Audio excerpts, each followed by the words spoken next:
Na ir pradėti konferenciją kviečiu Lietuvos energetikos agentūros direktorę Agnę Bogočiūtę. Agnė tars sveikinimo žodį. Aplodismentais pasitikime.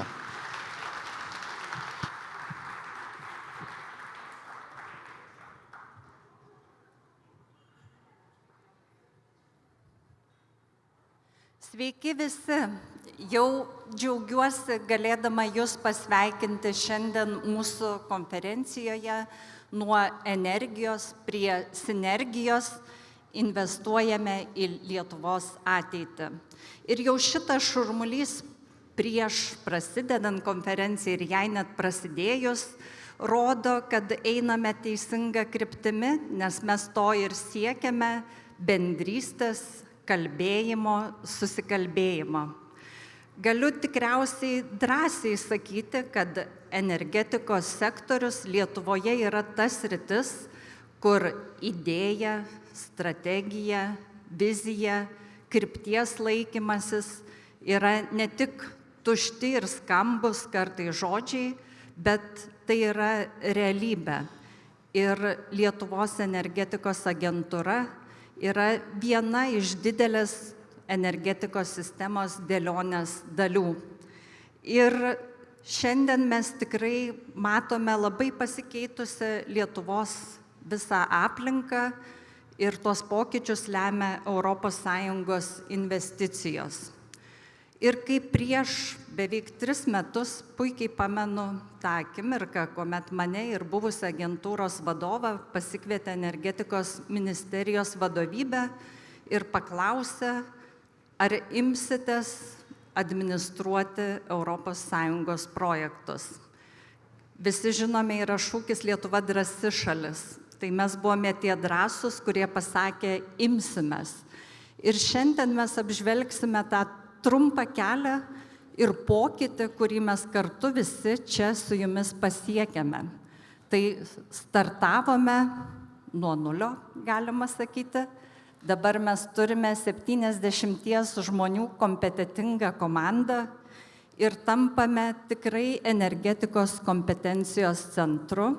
Ir tikrai labai dėkingi esame energetikos ministerijai, kuri įgalina, skatina ir mato mumise partnerį. Ir dėka mūsų visų energetikos ekosistema tikrai pasikeitė ir vos tik per 3 metus mes matome tikrai įspūdingus skaičius ir įspūdingus pokyčius. Todėl šiandien yra puikia proga grįžti, stabtelti trumpam ir pažiūrėti, kaip mes pasikeitėme. Matome, kad prieš 3 metus neturėjome nei 50 000 gaminančių vartotojų. Šiuo metu mes artėjame prie tikslo, strateginio tikslo 200 000 gaminančių vartotojų. Ambicingas tikslas yra užbrėžtas 2028 metams, bet kaip matote, esame pakeliui ir ES investicijos, kurios administruoja agentūra, taipogi buvo tai, kas pastumėjo augti šiuos skaičius. Turėjome vos daugiau nei 600 saulės elektrinių instaliuotos megavato galios, šiuo metu jau artėjame prie 3,5 gigavatų. Ir kas dar tokio paminėtino, tai be abejo, kad valstybės finansavimas paskatino ir energetikos bendrijų kūrimą. Ir mes vėl grįžtame prie to skaičiaus 0, dabar turime 72.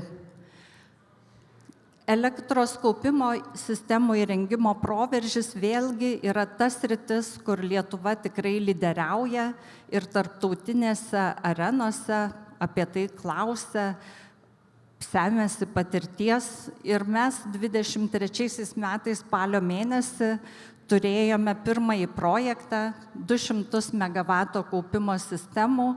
Šiuo metu turime daugiau nei 530 megavatų, 100 iš jų yra finansuota būtent įgyvendinant agentūros jungtinius projektus.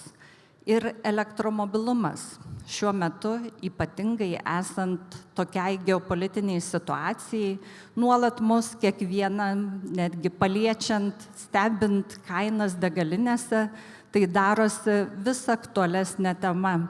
Ir matome, kad nuo 600 viešųjų prieigų šiuo metu jau turime daugiau kaip 5000.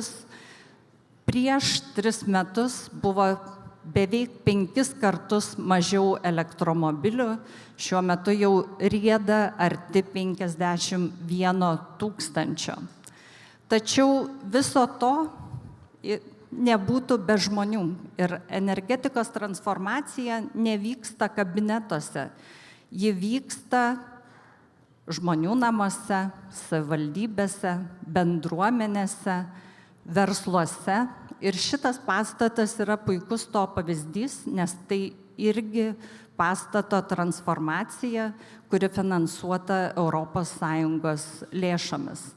Ir šiandien mes kalbėsime ne tik apie ES investicijas, kurios keičia Lietuvos veidą ir energetikos sistemą, tačiau kalbėsime apie Lietuvos ateitį, saugę, konkurencingą bei tvarę valstybę. Ir tai neįmanoma be dialogo ir kalbėjimo. Ir aš tiesiog visada prisimenu ir dažnai dalinuosi ir šiandien pasidalinsiu buvusio savo vadovo patarimu, kuris sakydavo: Agne, bendradarbiavimo nebus be bendravimo. Todėl šiandien sukvietėm jūs čia, linkime bendrauti, išgirsti naujų idėjų, pasidalinti jomis ir turėti įkvėpimo naujiems darbams. Tai ačiū visiems, geros konferencijos, įdomių diskusijų, naujų pažinčių. Dėkojame, Agne.